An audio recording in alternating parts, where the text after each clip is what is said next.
الرحمن الرحيم. السلام عليكم ورحمة الله وبركاته. دعسك maanta waxaan ka hadlaynaa dhiciska. inta badan hooyooyinku way ku dhacdaa arrinkan ama way dhicisiyaan.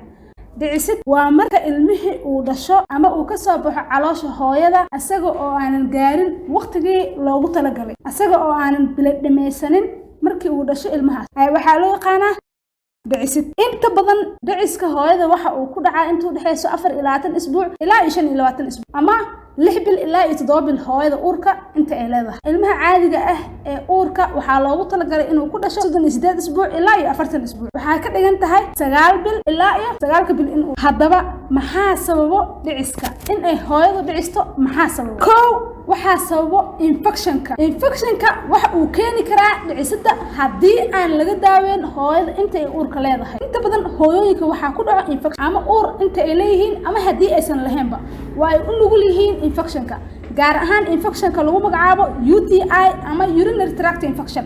haddii aan laga daaweyn waxa uu isku bedelaa infection weynaaday. af Soomaalihan haddii aan dhahno waa PID ama pelvic inflammatory disease, in infectionkii uu gaaro guud ahaan xubinta taranka dumarka ilaa iyo minka. taasna waxa ay keeni kartaa PID. waxyaabaha ugu badan ee sababa dhiciska waa PID-da. hooyada oo qabto cudurka macaanka, hooyada haddii aanan lagu ogeyn cudurka macaanka, gaar ahaan macaanka dhasha xilliga uurka gestational diabetic, ama hooyada haddii ay qabto dhiig karka xilliga uurka, labadaba waxay ka qayb qaadan karaan in ay hooyadu dhicisto. mar waliba waxaa fiican hooyada intay uurka leedahay in ay check up isku sameyso ama ay la xiriirto goob caafimaad si ay u ogaato heerka macaankeeda ama dhiig karkeeda. sidoo kale HB-geeda in ay la socoto hooyada way fiican tahay. infectionada iyo waxyaabahaas oo dhan in check up ay hooyinku isku sameeyaan, gaar ahaan hooyinkeena Soomaaliyeed aad ayaan ugu talin lahaa. waa wax yar oo fudud, wax weyn oo faa'iido ahna u leh jirkaaga. saddex waxaa kaloo dhicisada badanaa waxaa kaloo lala xiriiriyaa dhibaatooyin la xiriira hormoonada.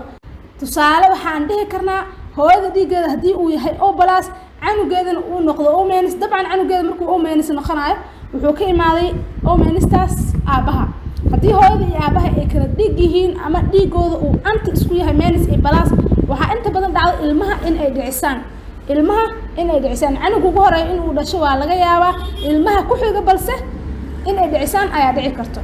taasina waa autoimmune reaction, waa jirka difaaca jirkeena ka biyadiida dhiigga cusub ee soo galay ama meeshaan ilmaha cusub ee lagu beeray ee aanan ku nuuc ahayn hooyada. wuxuu u qaadanayaa jirkeena waxaana inay yihiin wax jirka soo weerar, balse haddii O+ ama balas ay wada yihiin waxa caloosha hooyada ku jiro, waxay noqonaysaa markaasi in jirka uu yaqaano oo ilmaha halkaasi si nabad ah ugu kori karo. marka waxaa fiican sidoo kale hooyada iyo aabaha inay ogaadaan dhiigagooda ama nuuca dhiigooda inuu isku mid yahay ama inuu kala gedisan yahay si ay u gartaan cilada dhicisada meesha ay ka socoto. waxaa kaloo jirta inta badan oo bulshadeena u badan tahay jug inay gaarto hooyada haddii ay dhar dhaqdo ama culays qaado ama kulay armaajo ama wax ay qaado ama alaab ay kala badasho, inta badan waxay ka qayb qaadataa waxyaabaha ilmaha dhicisiyo. haddii aad dhaqdo dhar badan, tusaale dharka reerka Soomaaliga, qoyska Soomaaliga intuu ka kooban yahay dharkiisa oo kale oo dhan, waxay ka micno tahay adiga oo minkii culays saartay. waayo waxay kugu qaadanaysaa in waqti badan fadhiisid, in aad biyo qaadid, in oo wax badan istaagsanaatid oo haddana shaqada qabatid oo wax wartid. marka waxyaalahaas dhan waxay ka qayb qaadanaysaa in minkii dhibaato soo gaarto. waxaa u wanaagsan hooyooyinka uurka leh haddii ay shaqo qabanayso shaqada in xaddigeeda ay ku miisaaman tahay, in ay hooyada uur leedahay, yani inay iska warqabto. ugu badnaan haddii ay shaqada xataa qof kale kaa qabanayn, waxaa wanaagsan inaad tartiib loo qabto, ama xaddi yar maanta xaddi kale maanta, inta hal mar xaddi weyn oo badan qofka uu qaban lahaa. haddaba calaamadaha dhiciska maxaa ka mid ah? kow dhiigbax in lagu arko hooyada in aan dhiigbax ku aragno. hooyada ayadoo uur leh oo dhiigga caadi uusan u joogin ayay dhiig isku arkaysaa.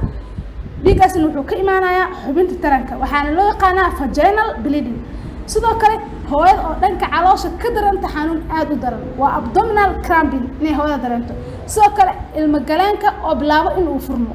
haddii hooyada ay tagto goobaha baaritaanka, isla markii waxaa la arkayaa markii fiisitada lagu sameynayo ilmo galeenka wuu furan yahay, cervixka wuu furan yahay, cervical dilation ayaa la marka isla markii waxay kuu sheegayaan in ilmaha laga soo xaaqaayo ama ilmaha haddii oo bilo dhameys yahayna ay tahay diyaar ilmaha in la soo saaro oo banaanka lagu koriyo.